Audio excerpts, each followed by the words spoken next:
In a secluded part of Italy, a wooden house has an old radio in its attic. As soon as the radio is turned on, the spirit of a woman appears, saying, "Keep quiet, he can hear us."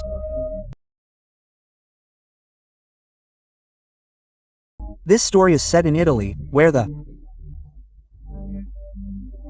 owner, Peter, is in his attic, where he finds an old radio among his belongings. He doesn't know anything about this radio. He's trying to turn it on when his wife arrives and tells him to come downstairs for dinner. Peter shows her the radio and tells her it was in an old box. His wife tells him to come downstairs for dinner. With that, she goes downstairs, and Peter turns it on. As soon as the radio is turned on, the TV signal disappears. The clock in the house stops ticking, and then a voice comes from inside the radio, "Be quiet, he can hear us." Peter turns it off after hearing this. But moments later, he turns it back on, and suddenly, he sees a lady in the attic, who turns it off and disappears. Peter panics, thinking it's just an illusion. So, he turns the radio on again. Then, the lady appears again, saying, "Be quiet, he can hear us," and then turns it off again, and disappears. Peter understands something is wrong. He tries to leave, but his foot hits a toy, causing a man's spirit to appear and attack him. Hearing Peter's voice, his wife is now coming upstairs. We then hear Peter scream. On the other side, we see Peter's daughter, Emma. She wants to become a singer, and today she's come for an audition. But when her audition comes, she gets so nervous that she can't perform well. She then meets her boyfriend and tells him, "I got nervous again, that's why I couldn't perform well." Her boyfriend tells her not to worry. "Soon you'll become a great singer." Just then, Emma gets a call from her mother. She tells her that her father is very ill. She needs to return to Italy quickly. She returns to Italy with her boyfriend. She goes to the hospital to meet her mother. The doctor comes and tells her that her father is in very serious condition. He has bruises all over his body. He suffered a severe head injury, which caused a clot in his brain, and he went into a coma. Your mother also has bruises all over her body. I think your father has been violent towards her, that is, beaten up. Quote. As a result, her mother pushed her father, Peter, down the stairs, leaving him in a coma. Emma then goes to her mother's house. She has a scar on her face. She says, "The hospital wants to keep you under observation tonight." A nurse arrives to take Emma's mother.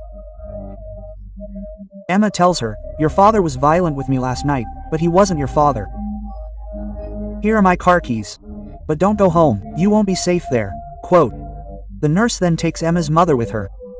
Emma's boyfriend is trying to book a hotel, but Emma refuses, saying they'll go home.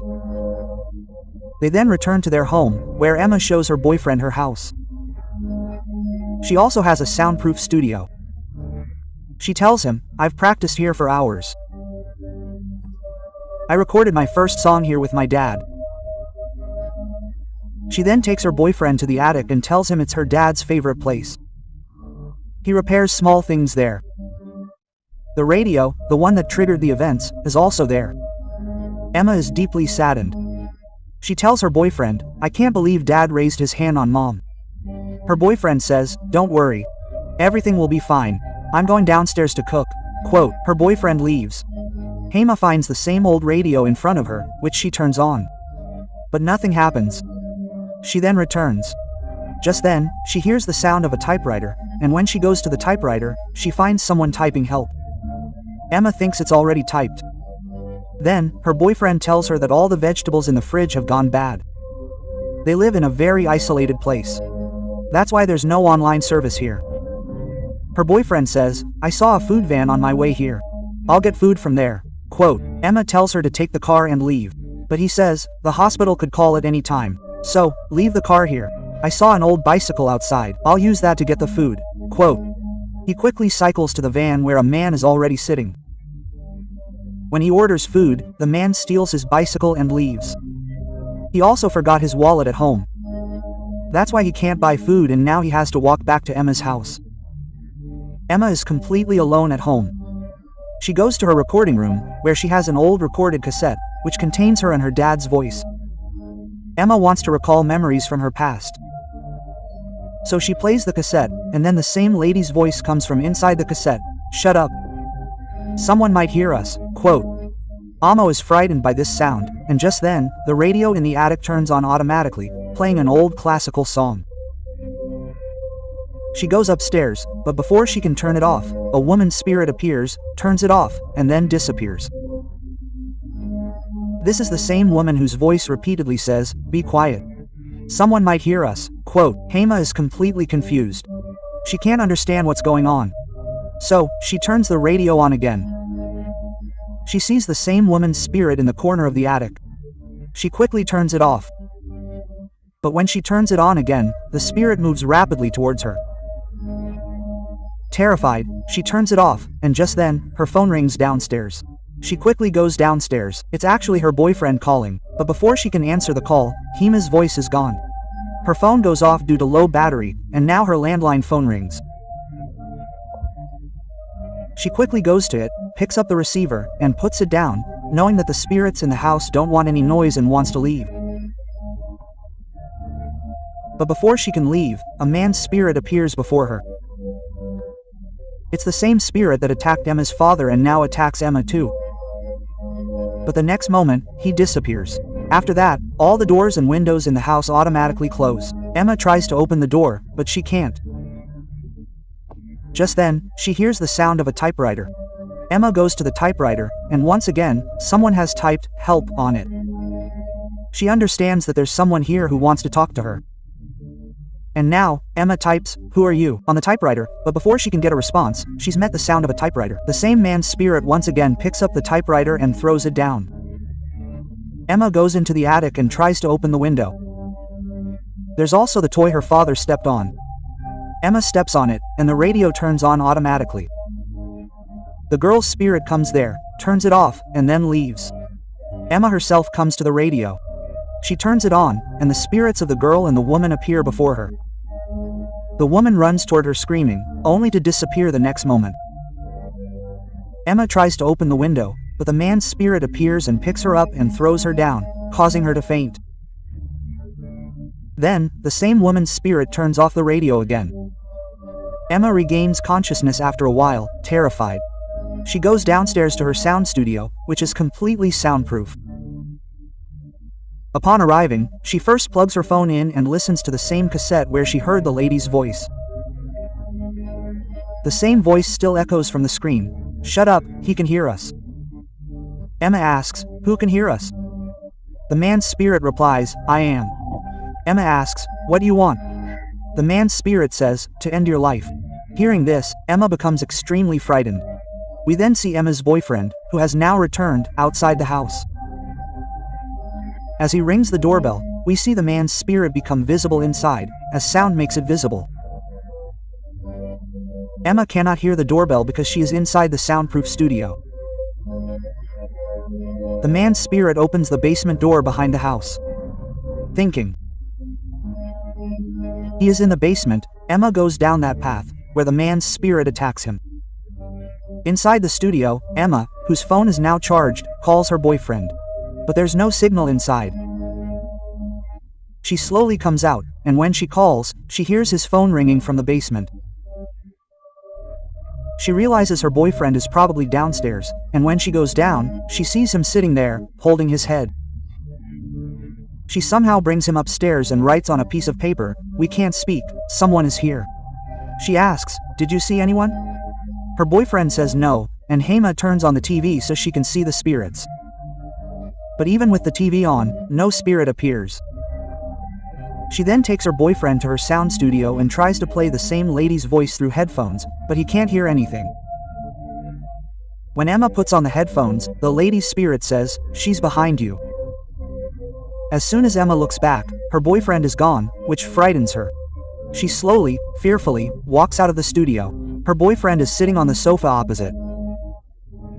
His voice and eyes have changed, indicating that the man's spirit has taken over his body. In the same room, she sees the spirit of the same woman, gesturing to her not to say anything. But her boyfriend attacks him, and before he can harm Emma, the spirit of the child appears and distracts him. Emma finds a chance to escape. She runs back to the attic, where the radio plays automatically once again. The spirit of the child appears, pushes Emma, and as Emma falls, she is transported to another house. This time is also much older. Emma sees the same woman and her daughter there. This house has the same radio that, when turned on, summons the spirits. Here, we learn that the girl is the daughter of the same woman whose spirits were watching Emma at home. The woman tells her daughter that it's time for her father to return. Don't make any noise. Her daughter asks why her father doesn't like noise. She explains that he's completely changed since the war. He gets angry very quickly. Perhaps his mental state isn't completely normal. That's why we have to keep the house completely quiet. Quote, during the war, he witnessed a lot of bloodshed and noise. That's why even the slightest noise makes him lose control. The woman turns off the radio, clocks, and everything in the house to ensure complete silence. Soon, her husband returns, the same man whose spirit attacked Emma's father, Emma's boyfriend, and Emma herself. He sits at the dining table, clutching his head.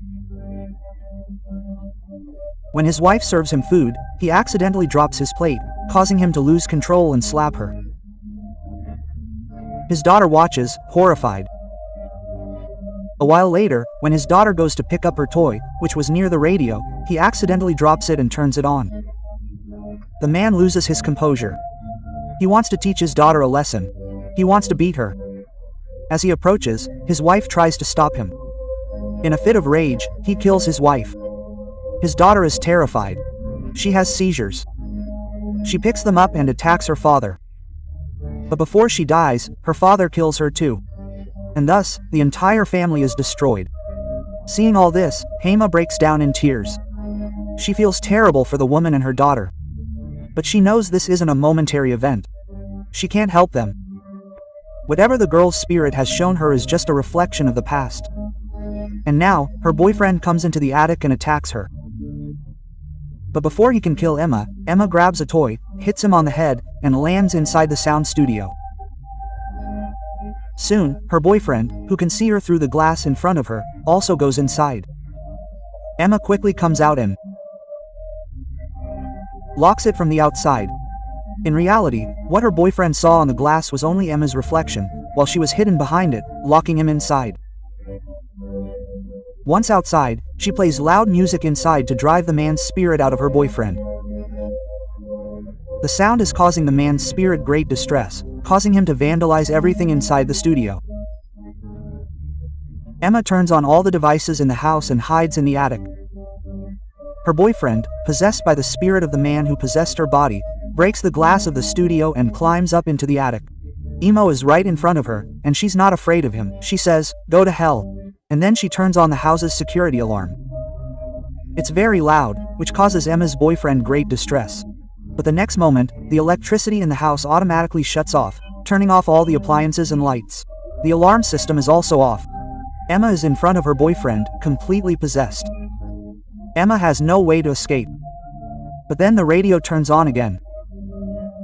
The voices of the man's wife and daughter begin to play from within. Hearing these voices, the spirit of the man within Emma's boyfriend is deeply distressed. Emma understands that it is the voices of his wife and daughter that torment this man more than the external sounds. Then the spirits of his wife and daughter appear, grab Emma's hands, and scream loudly. Emma joins them. The man's spirit, unable to bear their voices, leaves Emma's boyfriend and is once again imprisoned inside the same radio from which it had been freed. The radio is subsequently damaged. Emma's boyfriend has regained consciousness. The two embrace. A few days later, we see Emma living happily in the house with her family. There are no problems in the house now. She realizes that the person who attacked her mother wasn't her father, but the same spirit that tried to kill him. With her courage, bravery, and willpower, Emma defeats the spirit. Afterward, she returns to New York.